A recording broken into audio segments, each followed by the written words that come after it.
PS 85 मुस्लिम league नून जी ticket उम्मीदवार हकीम पीर हफीज़ुल्लाह जान सरहदी जी चूंड मुहिम के सिलसिले में मुख्तलिफ इलाइक़नि जा दौरा करे मुलाकातूं कयूं।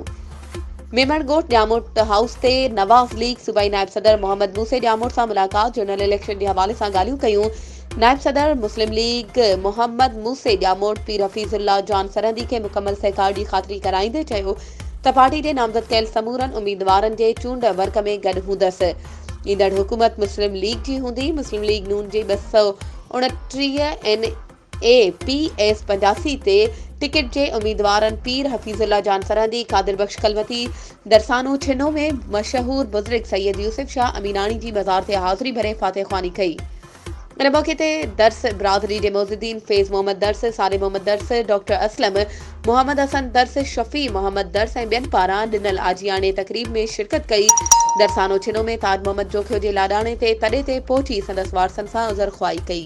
वधीक ख़बरूं ऐं अपडेट्स जे लाइ असांजे चैनल खे सब्सक्राइब कयो ऐं हा, बेल आइकन खे प्रेस करणु न विसारिजो त जीअं असांजी हर नई अचण वारी वीडियो तव्हां ताईं पहुची